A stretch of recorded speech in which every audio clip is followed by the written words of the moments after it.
Bonjour à tous. Aujourd'hui, nous allons parler des articulations, après avoir parlé donc de l'os en détail et de son développement. Nous allons voir comment les os sont reliés ensemble et c'est le concept de l'articulation, à savoir qu'il existe 3 types d'articulations et nous allons tout de suite regarder ça. Alors les articulations, comme je viens de vous le dire, ce sont les zones où les os sont liés ensemble.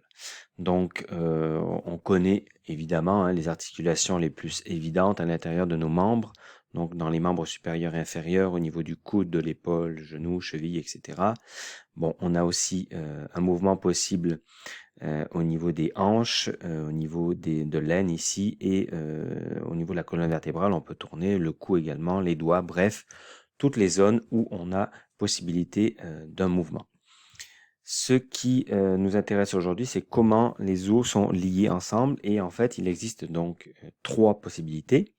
Soit ils sont directement liés de manière solide et fixe les uns avec les autres. Dans ce cas-là, l'articulation est dite fibreuse et il n'y a pas de mouvement possible. Donc fibreuse dans le sens où ce sont des fibres très solides qui les lient. Donc on peut penser aux plaques osseuses du crâne par exemple. On a des articulations un petit peu plus mobiles, mais pas énormément. Ce sont les articulations cartilagineuses. Alors, on va penser aux articulations qui relient les vertèbres avec le disque intervertébral qu'on a déjà croisé. Alors, il y a un petit mouvement possible. Et enfin, les articulations qui permettent un grand mouvement. On les appelle les articulations synoviales.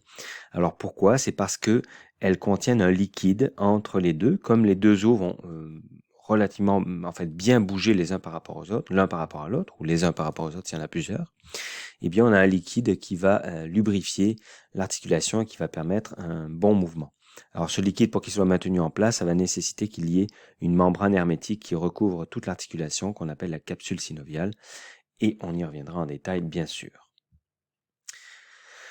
Pour les articulations fibreuses, donc, ce sont des articulations donc au sens biologique, c'est-à-dire la liaison entre deux os, mais en réalité, les os ne bougent pas. Hein, donc, on peut penser au tibia et fibula par exemple, où il y a une articulation des fibres très solides qui ne permettent pas le mouvement entre les deux os. Et on va également penser aux plaques osseuses du crâne qu'on a déjà croisées, qui ne bougent pas non plus, et on appelle la liaison sur le crâne, donc les plaques osseuses du crâne, on les appelle des sutures. On a les liaisons, évidemment. On va enchaîner avec l'articulation synoviale qui permet donc le plus de mouvement dans notre corps. Alors comme je vous le disais tout à l'heure, cette articulation, elle contient un liquide qui s'appelle la synovie, d'où le nom. Et pour que le liquide soit maintenu en place, eh bien, l'articulation est recouverte au complet d'une membrane et on appelle cette membrane la capsule synoviale. Alors en fait, elle est constituée de différents tissus et notamment du tissu ligamentaire. Donc vous voyez ici en blanc ce qu'on appelle le ligament, qui est donc un tissu qui recouvre la totalité de la capsule synoviale. Donc les ligaments, on en reparle un petit peu plus loin. C'est donc des tissus qui sont très solides mais élastiques, donc ce sont des fibres qui permettent donc d'accrocher les os ensemble. Donc première fonction, lier les os pour qu'ils restent les uns proches des autres, mais également qui permettent le mouvement, donc ils peuvent s'étirer un petit peu. Et en réalité, on en a souvent plusieurs dans une articulation. Alors là, je vous présente l'articulation, une des articulations les plus complexes du corps, donc qui est l'articulation du genou. Et donc cette articulation, eh bien, elle contient énormément de ligaments. Alors on va avoir des ligaments qu'on va appeler externes, qui sont à l'extérieur de la liaison entre les deux os. Et on a des ligaments qu'on appelle internes, d'ailleurs qui se croisent, ce sont les fameux ligaments croisés que vous voyez ici et qu'on connaît souvent pour les blessures assez graves du genou où il peut y avoir une rupture de ce ligament par exemple. On note également, et on va en parler juste après, qu'il y a d'autres renforcements dans l'articulation du genou et on note au passage que dans le genou, on a notamment les deux plus gros os qui sont le fémur et le tibia qui sont liés. Donc, plusieurs ligaments qui maintiennent les os en place et qui sont capables de créer du mouvement. On rappelle aussi, on l'a dit tout à l'heure, que tout ça est à l'intérieur d'une capsule synoviale et aussi, on se rappellera qu'à l'avant, ici, il y a un os protecteur qui s'appelle la rotule. Si on regarde attentivement donc l'intérieur de l'articulation, on voit que le dessus du tibia est recouvert d'une sorte de ligament qui est solidifié et qui s'enroule en surface. Alors c'est ça qu'on appelle les fameux ménisques, donc les ménisques internes et externes, qui sont donc tout simplement des renforts. L'articulation du genou est une articulation qui est très sollicitée et qui subit des contraintes mécaniques très fortes. Alors le ménisque est là pour la renforcer tout simplement. Parlant des ligaments, vous connaissez très sûrement le problème de santé qui s'appelle l'entorse. Donc c'est lorsqu'un ligament va être fissuré. Dans le cas grave, le ligament va être complètement déchiré. Alors là, ça c'est très grave et ça nécessite une chirurgie pour qu'on puisse recoller les deux morceaux de ligament ensemble. Mais la plupart du temps, c'est juste une déchirure. C'est assez douloureux et quand ça nous arrive, on voit du sang qui va s'accumuler. Donc, vu que ce sont des tissus vivants, hein, eh bien, il y a du sang à l'intérieur. Donc, c'est le sang qui va se répandre et qui va créer cette coloration bien particulière des entorses.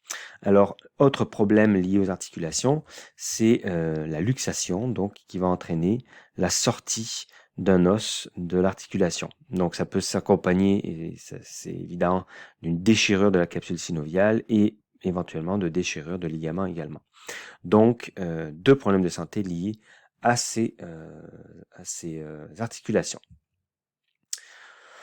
On revient sur la troisième catégorie, l'articulation cartilagineuse, donc une articulation qui permet un petit mouvement. Alors, elle est donc on y retrouve entre les os un cartilage. Alors, on a déjà croisé le disque intervertébral. Ici, vous voyez donc un petit cartilage qu'on retrouve entre les deux os iliaques dans le bassin. Donc, ce sont des articulations qui permettent un petit mouvement, mais relativement restreint. On revient également sur un autre petit cartilage, donc le disque intervertébral, avec un problème de santé assez commun. J'en avais déjà parlé dans un cours précédent. Il arrive qu'il y ait une déchirure ou un problème dans le disque. Là, ce que vous voyez, c'est un disque et une bosse, donc une partie du disque qui se répand ailleurs, donc qui sort de son emplacement normal. Lorsqu'un tissu sort de son emplacement normal, on appelle ça une hernie. Et dans ce cas-là, c'est de l'hernie discale. Alors, ça peut être très douloureux si la petite bosse, donc la boursouflure de l'hernie vient écraser un nerf ou la moelle épinière, évidemment. Donc, c'est assez commun comme problème de santé. On enchaîne avec les différents mouvements qui sont permis par ces articulations. Donc, ils ont des noms. Alors, lorsque le mouvement dans une articulation permet le regroupement des différentes parties d'un membre. Donc, si vous voulez, ce mouvement va permettre aux membres de se plier sur lui-même. Donc, on peut penser au bras et à l'avant-bras qui se replient sur eux-mêmes, qui se regroupent. Alors, on appelle ce genre de mouvement la flexion. À l'inverse, c'est exactement l'opposé. Les mouvements qui vont étirer les membres, donc qui vont les allonger, on appelle ça les extensions. Donc là, vous avez l'exemple du coude, mais on a la même chose pour les doigts, on a la même chose pour la jambe et la cuisse. Donc la flexion, c'est le repliement d'une partie d'un membre et l'extension, c'est l'étirement. On a ensuite deux mots particuliers pour le membre au complet. Donc si le membre au complet, donc on parle ici du membre supérieur, s'éloigne de l'axe central, on va appeler ce mouvement l'abduction. Et si le membre complet vient se coller sur l'axe central, donc quand je parle de l'axe central, c'est l'axe de la tête et de la colonne vertébrale, on va appeler ce mouvement l'adduction avec 2D. On peut avoir ce mouvement également avec les jambes, c'est la même chose, hein, quand les jambes s'éloignent de l'axe central ou qu'elles s'en rapprochent. On termine avec deux autres types de mouvements qui sont liés à la rotation. Donc la rotation, on comprend que c'est lorsque on a une partie du corps qui tourne autour d'un axe de rotation. Donc on peut penser à la tête par exemple quand on dit non, donc qui fait une rotation. Et on va aussi avoir ce même type de mouvement pour la main avec l'avant-bras.